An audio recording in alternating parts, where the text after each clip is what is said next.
Hola a todos, espero estén muy bien. En el video pasado aprendimos las bases de la nomenclatura orgánica al estudiar por pasos cómo se nombran los alcanos lineales y los que tienen ramificaciones.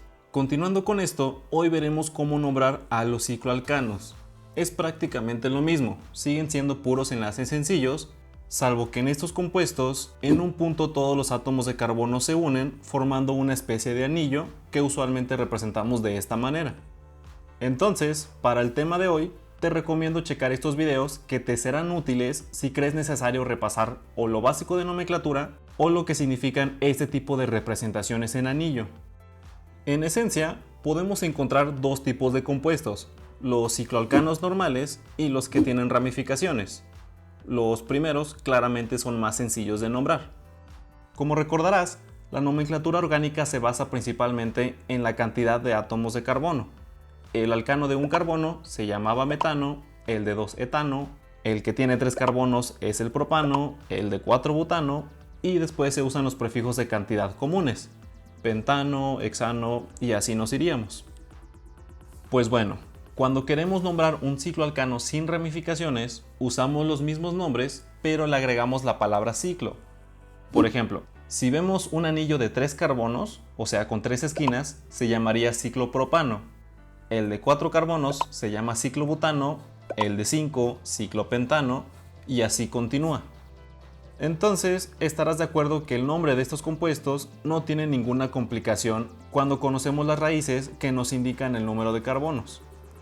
Ahora, los cicloalcanos con ramificaciones también se nombran de manera similar a como vimos en el video pasado. Es decir, en el nombre de los compuestos orgánicos, primero se escribe el nombre de la ramificación y después el nombre de la cadena principal, que en estos casos vendría siendo el nombre del cicloalcano. Por lo tanto, aquí sería importante recordar la terminación que tienen los sustituyentes, o sea, las ramificaciones. Por ejemplo, la de un solo carbono se llama metil, el de 2, etil, luego seguiría propil, luego butil y así nos vamos. Y con esto en mente, ahora sí pasemos a los ciclos que tienen una sola ramificación. Solo sería importante mencionar que se considera ramificación únicamente cuando la cadena tiene menos carbonos que el ciclo. Al final del video veremos cómo se haría si fuera al revés. Empecemos con este compuesto. Lo primero que debemos hacer es identificar el nombre de la ramificación. Como solo es un carbono, este sustituyente se llama metil. Ahora, el ciclo tiene 4 esquinas, o sea que tiene 4 carbonos, entonces se llamaría ciclobutano. Finalmente, para tener el nombre completo, solamente tenemos que poner esto como si fuera una sola palabra, escribiendo primero la ramificación y luego el ciclo. O sea, el nombre quedaría como metilciclobutano, así de sencillo. A veces me preguntan mis alumnos si es importante cómo esté representado el compuesto. En realidad es lo mismo, no importa cómo esté representado.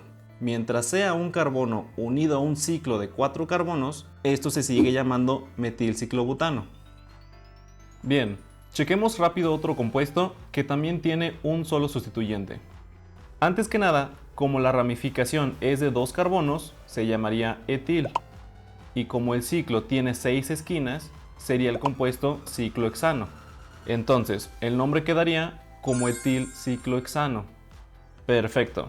Ahora sí vamos a subir el nivel. Cicloalcanos con 2 ramificaciones. En principio es lo mismo. Primero se nombran las ramificaciones y después el ciclo, solo que debemos estar atentos con algunos detalles. Por ejemplo, chequemos este compuesto.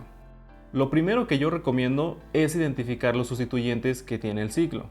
Esta ramificación es de un carbono, entonces se llama metil.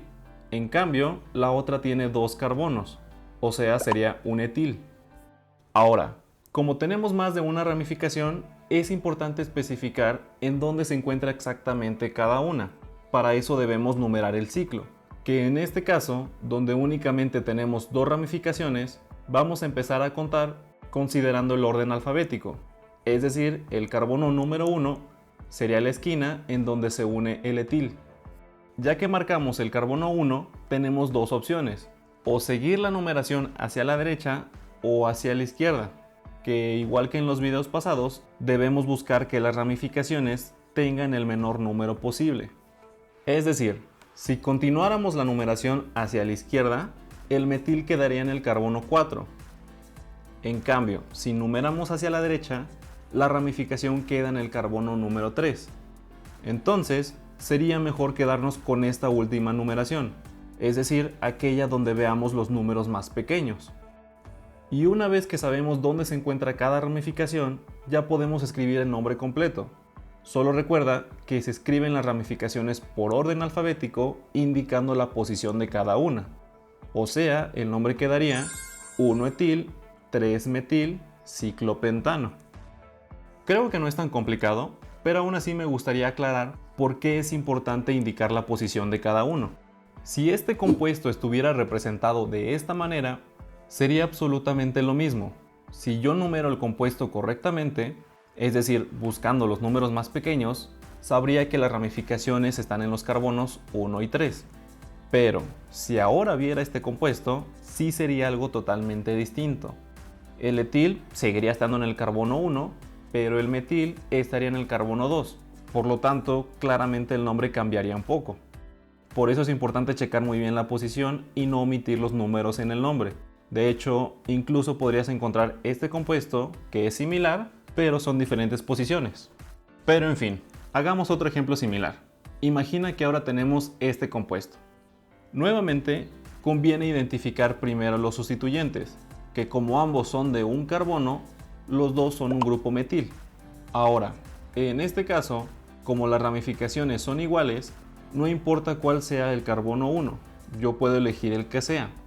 Lo que sí es importante es que después continuemos la numeración hacia donde nos deje el otro metil con el número menor, que aquí claramente conviene seguir hacia la derecha. Entonces, ya solo quedaría nombrar al compuesto como una sola palabra.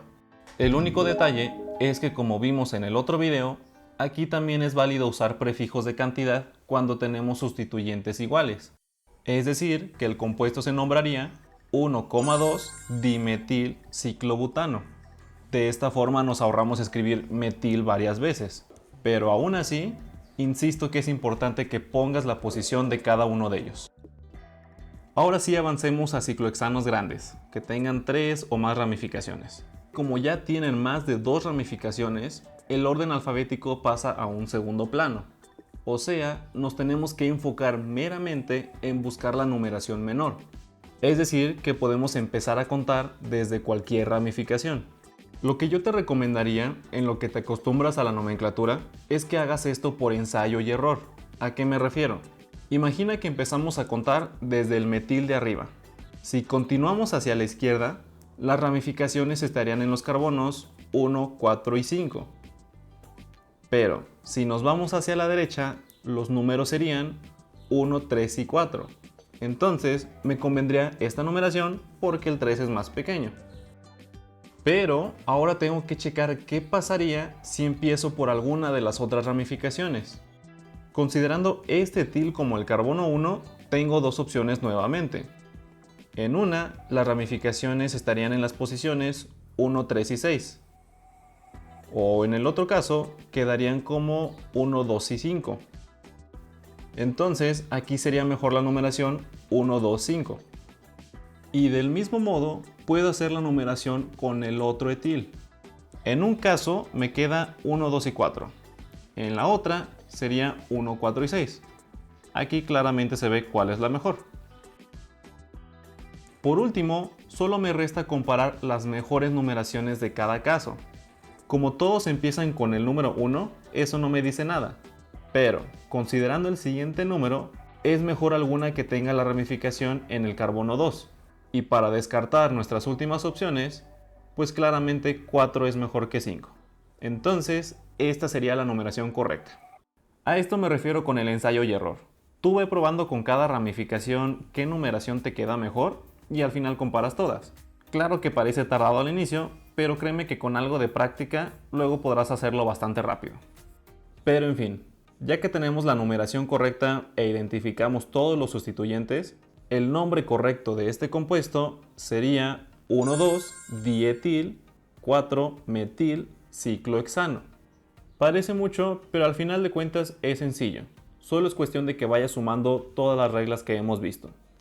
Primero hay que escribir las ramificaciones por orden alfabético, si es necesario usamos prefijos de cantidad y no olvides indicar la posición de cada uno.